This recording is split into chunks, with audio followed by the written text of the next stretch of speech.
All right, welcome back, Tech Divas and Allies. We are here with Margaux Miller. I am so excited to be on the show with her. I know everyone always says that, but Margaux has been an outstanding MC for Women Tech Global Conference, which she hosted just recently. So I'm kind of still feeling on fire from that conference, just all the energy from it. So to be sitting with her on this podcast is absolutely amazing. I shared some of those stages with her as we've helped with that great event. If you haven't checked it out, we will definitely link to it. But on her full-time gig, Margaux Miller is the head of community at TopTal, focused on connecting TopTal's exclusive, highly vetted, awesome, fully remote workforce of top talent from around the world through networking events, different pro bono events, mentorship, and more. She has over 11 years of experience building different networks and partnerships in community engagement and has a great interesting background, which we'll talk about in a minute.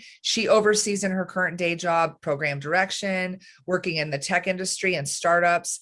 And she is really all about both personal and corporate social responsibility, which is another thing we share in common. And she founded the Manitoba Women in Tech Group, which is an advocacy for diversity in tech and digital literacy and accessibility.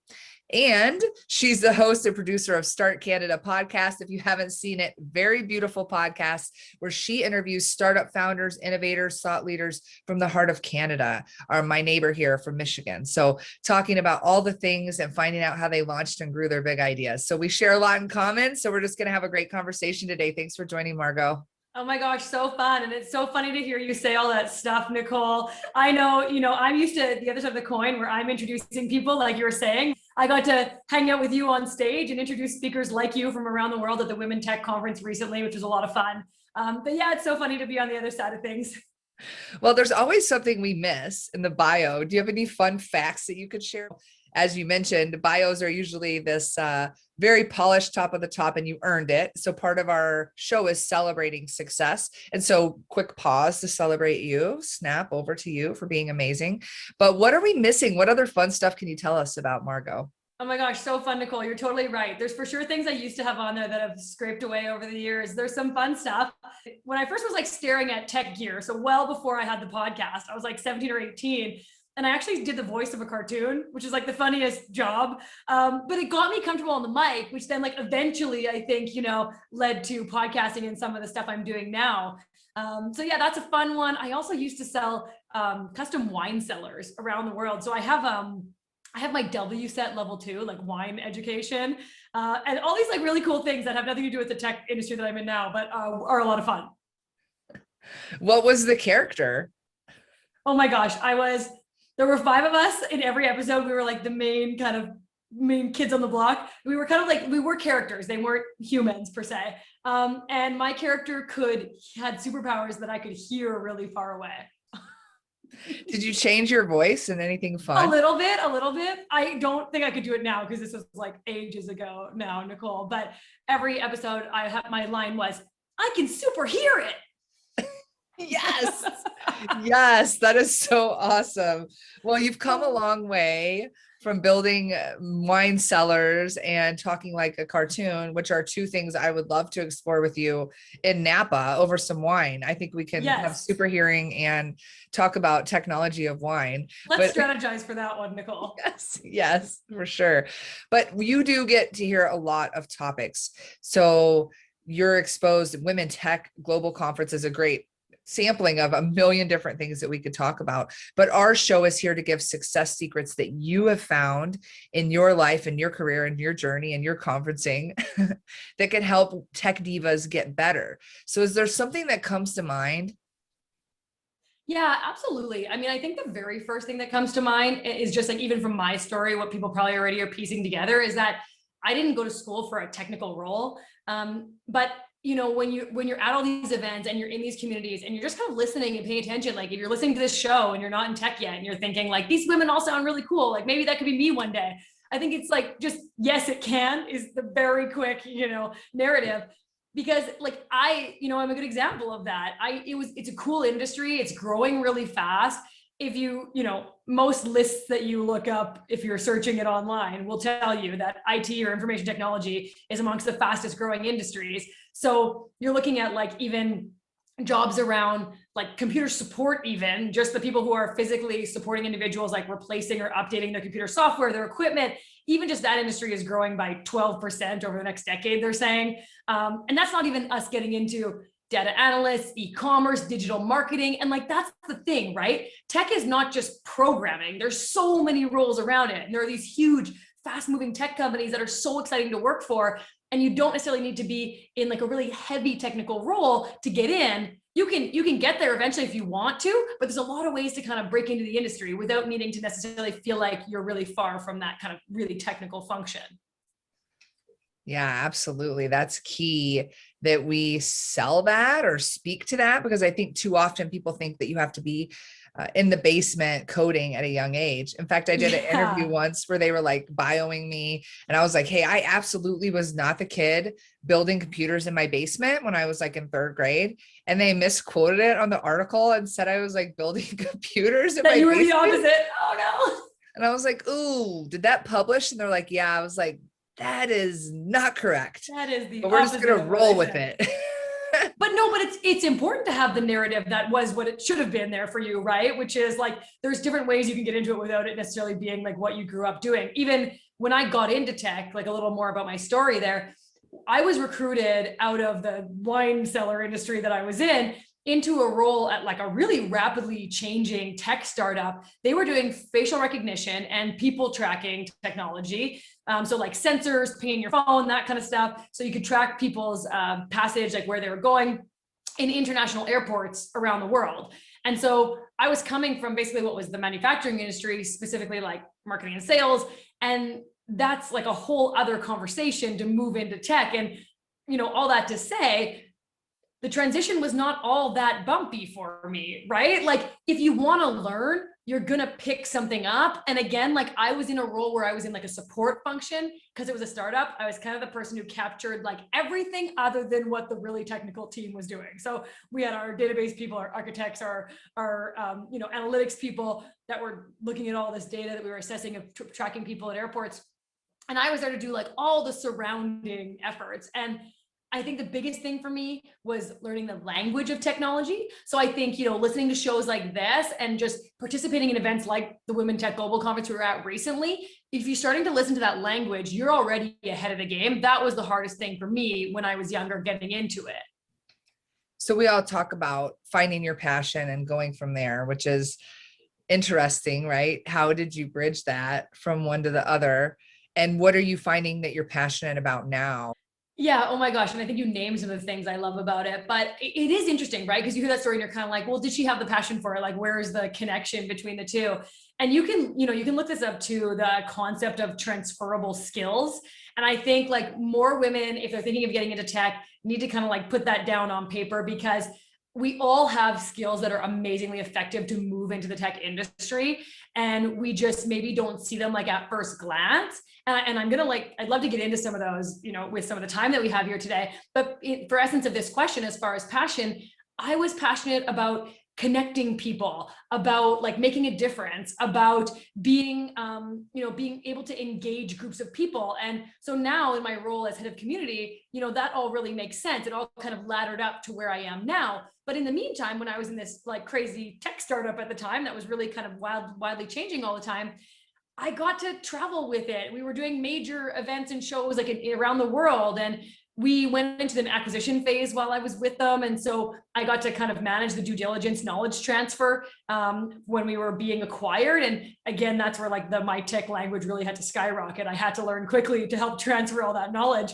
But yeah, I think I'm one of those people, Nicole, who I find passion in what I'm doing. Otherwise, I wouldn't be doing it. I'm just kind of innately a passionate human being. You can probably tell by how excited I get just talking about anything with you. I think we both share that. Totally. Gonna blow it up here. And I do want to talk about transferable skills. I think many people are afraid to come into the field of technology because you haven't built the computer in your basement in 3rd grade. But I came from a service industry background, years of waiting tables. And so it's easy to use those skills of customer first, problem solving, thinking on your feet, working as a team, getting creative, customer first attitude. Those are all things that I use every day in my role as an engineering leader. Like those are key in serving any customer.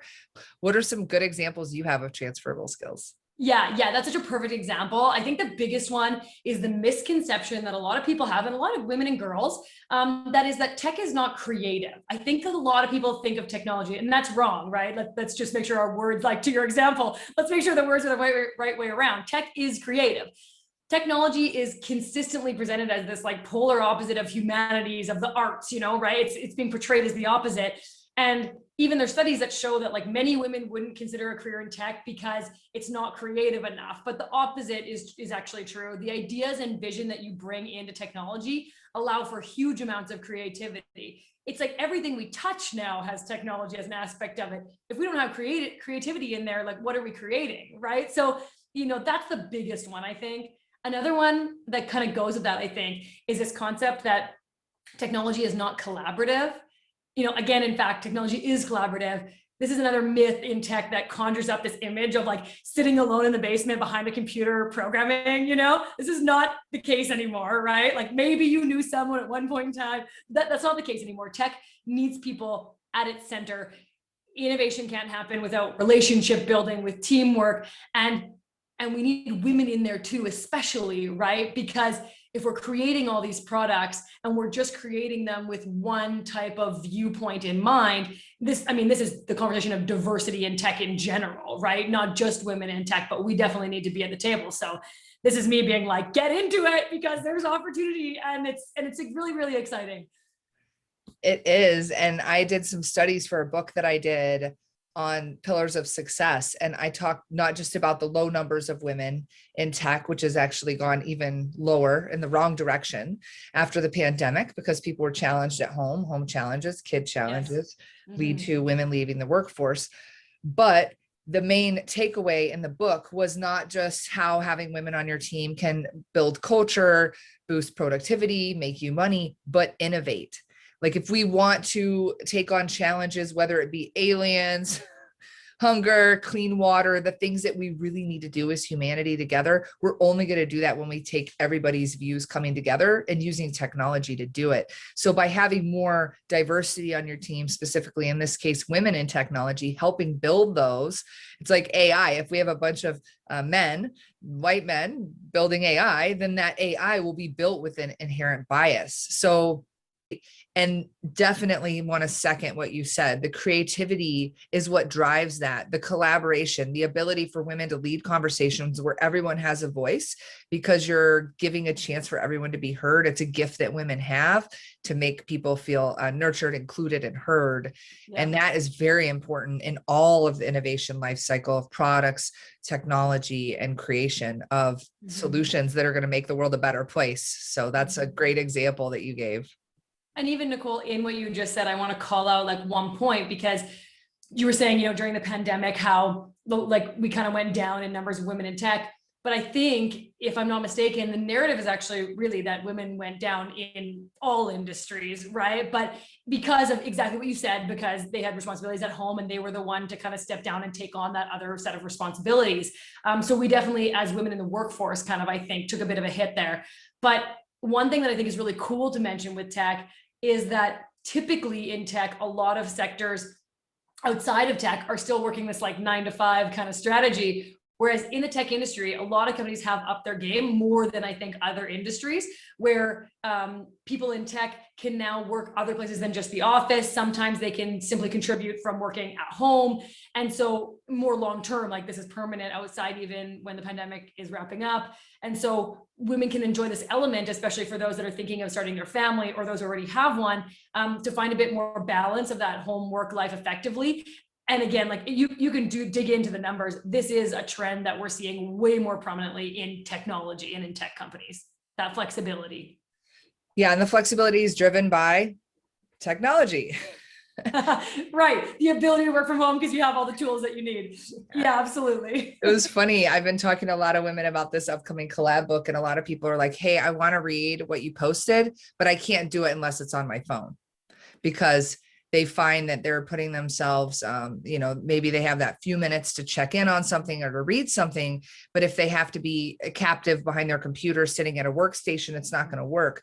So the ability to have anywhere workspace, which is not a revolutionary concept. I mean, I worked at Cisco for several years. I work at VMware now, to be fully honest. I mean, I've spent 18 years of my career in these communication industries where we've been talking about these technologies that allow everything to be at your fingertips, anywhere workspaces, bringing the apps you need when you need it. But it is a huge advantage, like you said, for women in tech to have that kind of access, because it allows us to be flexible. We are in a 24-hour, 7-day-a-week connected world, right? So I think it's incredibly powerful to have what we have in our hands. It's just a matter of how we culturally use it, how it becomes acceptable if you need to go nurse a child, or if you need to take your dog out, or if you want to take a call and walk because we're sitting behind Zooms for 8, 10, 12 hours a day, and you just want to be out and free.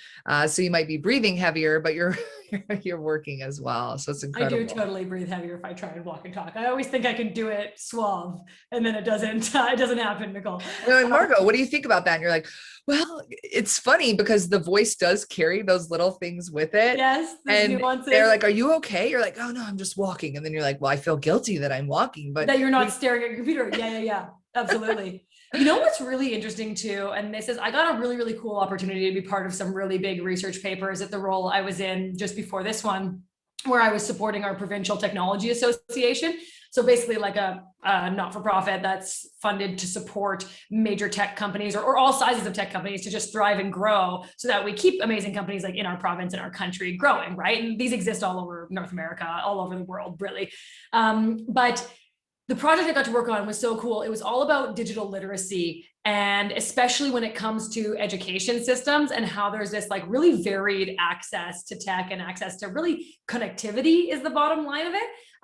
If you haven't had, internet access in your region or your area that you live in, then you're probably not going to be a pro at using a computer, right? Because you haven't had it. Even if you just got it recently, sure, we're kind of working to expand internet access across, we're both in North America, right? We'll use that as an example, but there's a lot of places really far behind. And so the cell phone thing that you mentioned kind of reminded me of this. Is really interesting because they were doing all these studies, and they actually found, like in rural areas, because Wi-Fi often is so bad, people are using cellular plans, and not everyone, of course, has the same income. We have a very diverse population, right?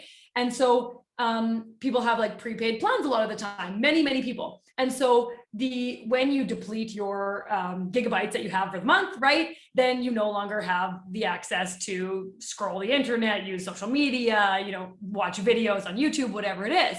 And so what they're finding is students and people would be really participatory in the first part of the month, and in the back half of the month, they would disappear in these areas. And the reason wasn't that they were no longer interested or they didn't care anymore, which was like the narrative I think some people thought, but in fact, it was simply that their budget for that month had run out and there is no Wi-Fi. So they hit their budget way faster, unlike the rest of us who can just connect our phones through Wi-Fi, right? So there's this huge divide that we have still in North America, huge. So, this is a whole other topic that we can get into another day, Nicole, but it's really, really interesting. And I think that if you're listening to that thinking like, I wish I could do something about that, or yeah, wow, that's so interesting, get into the industry, because the more advocates we have for diversity and support and equality in access to connectivity and in technology, the more that we're going to be able to move the dial on things like that.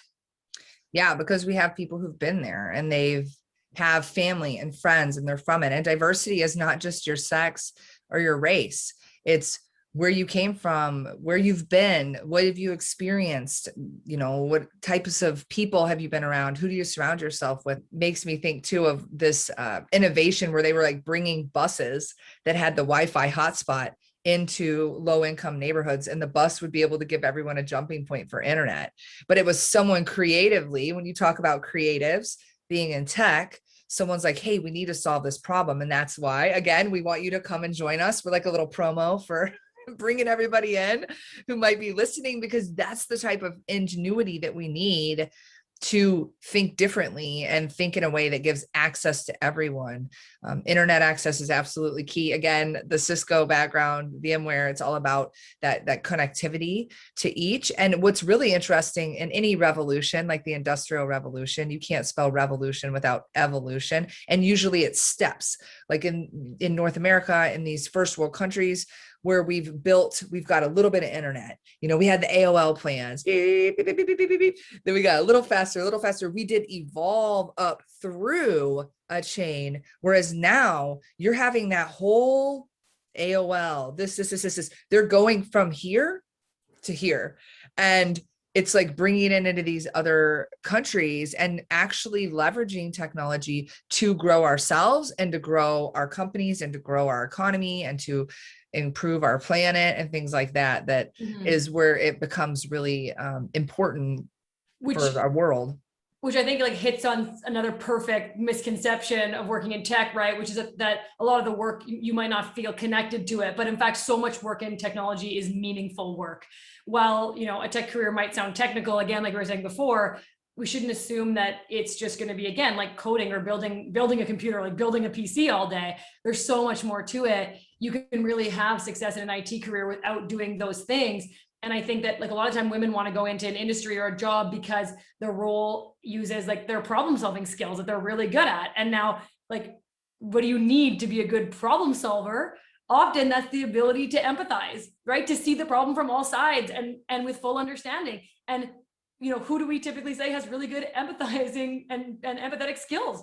Women. Like, there's just so many amazing reasons why technology is an awesome industry, or the tech industry, the IT industry, whatever you want to call it, why it's such a good place to find yourself a rooted home, because there's so many job opportunities. Like the vacancy rate for jobs in tech is one of the best. Like you want to be there. It's just evolving constantly. Yeah.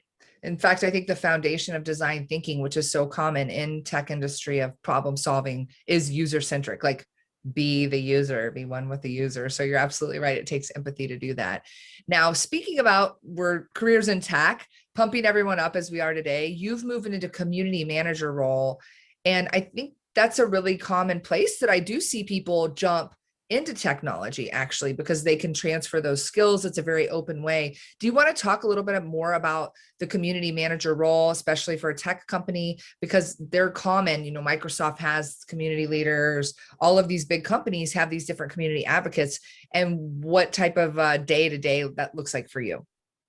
Yeah, of course. Okay. So depending on the company you're in, a role as a community manager, or in my case, like head of community, whatever, there's a lot of titles, right? They are primarily found within like two major departments, and the role can vary quite a bit. So a lot of times you'll find our role within the marketing department, because a lot of times it's kind of used as a way to like bridge the outside to the inside. Or if your community is external, like say you're Etsy, right? And you've got a big community externally, you're going to want your community manager to live in marketing, because really it's like when your community is hanging out and chatting, you want to use it as a way to like bolster your marketing and your PR and like how people are perceiving the company. In an internal head of community role, like I'm in at TopTal, we have thousands of really amazing tech talent. And now we've expanded too. So it's cool. Like our developer vertical was our biggest for quite some time. And now we also have project managers, product managers, finance professionals, and designers, lots of designers too. So we have this big mix, but still like a big bulk of it, right, is developers and designers.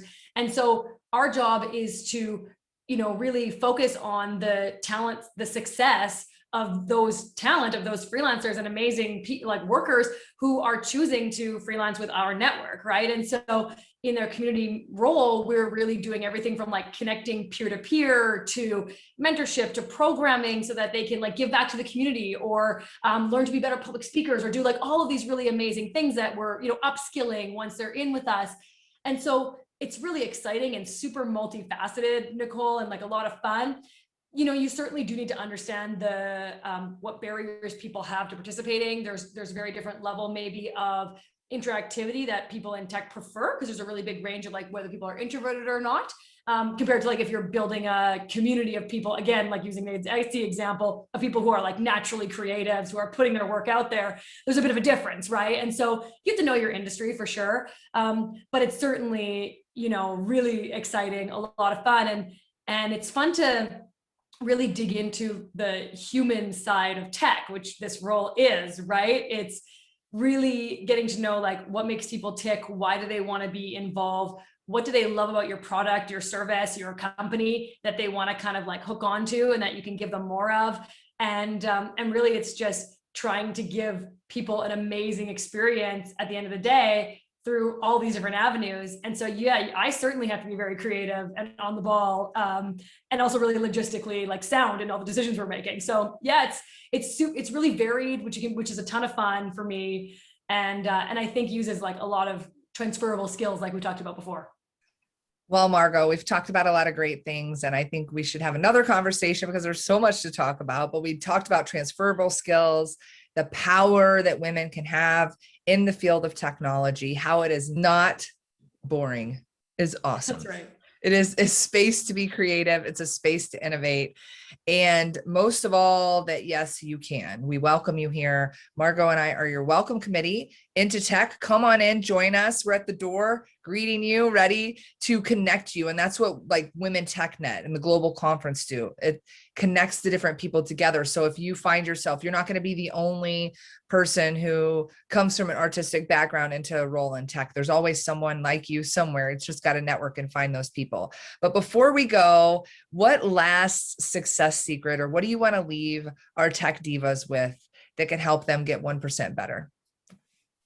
Oh my gosh, Nicole, my tip, I think, is for people that are still at that point where they're considering tech and they're not quite sure. And, you nailed it on the head. It's like what Nike says, right? Just do it. Going in the tech industry is not something you will regret, and you don't need a tech background to be there. Take that, dip that toe, come on in. Nicole's mentioned some amazing places where you can meet other women in tech, without any barriers of entry. Come join us at some global Women Tech Global events.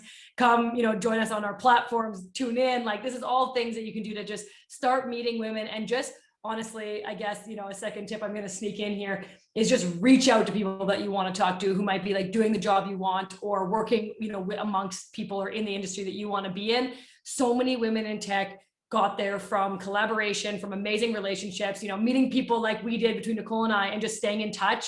You can do that too. It is totally okay to reach out, have a clear message when you reach out if you're using LinkedIn. And, I'm on there, Margaux Miller. My name is spelled wild, so it's Margaux Miller. And on most other social media platforms, I'm Margaux A. Miller. But yeah, find me, reach out. This is what we do. We support each other. And there's so many opportunities for you out there. And we really, really hope to see you with us in tech. Yes. So when you're raising a hand looking for help, we will catch you. Someone will catch you. Just reach out and don't forget to reach back down. Once you're here, it's the little things that Margaux and I do as an example. We're doing these platforms. We're on these shows. We're hosting these shows because we want to create community here. That's why you're an awesome community leader. But I think you stand in your own right as a women in tech community leader, separate from your full-time job. It's really something that you're good at, welcoming everyone in.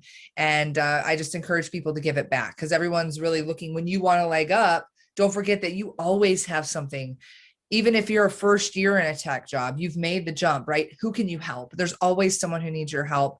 Even if it's a 6th grade girl or, a 3rd grade boy or, a young waitress at a restaurant, you never know who you will inspire by letting them know the great fun we have here and the fun we have on our show. So Margaux gave her LinkedIn. That's probably the best place to reach you. Is there any other way that you want people to get a hold of you or any cool projects you have going on? Yeah, totally. So that's definitely an awesome one. Margaux A. Miller on most platforms. And then if you're job-wise, if you're already a fabulous person in tech and you've got highly developed technical skills already, and you're listening to this thinking, well, that wasn't for me, I'll share those tips with a friend. But for you, you're ready to maybe explore freelancing a little more, drop me a line, or you can apply directly at TopTal.com. TopTal is like short for top talent, right? So that's how it's spelled, TopTal.com. But yeah, ping me too if you have questions. And of course, as Nicole was so lovely to mention at the beginning, if you're in Canada or want to hear more about Canadian startup side of things, not just tech, big mix, so very different show than here, but interview style as well. We've got startpodcast.ca where you can find us too. Wonderful. We'll definitely check those out. And this is a great episode to share with that person that you want to join us, because we dropped a lot of great reasons to join tech. And again, I just imagine us standing by these doors being like, let's go, let's go. So thank you again for coming on the show and really pumping it up, and hopefully igniting something in the women out there that they can come join us. And thank you so much, Margaux. I sure will have more great things to come. So thanks again. Thank you so much, Nicole. Yes. Have a great day.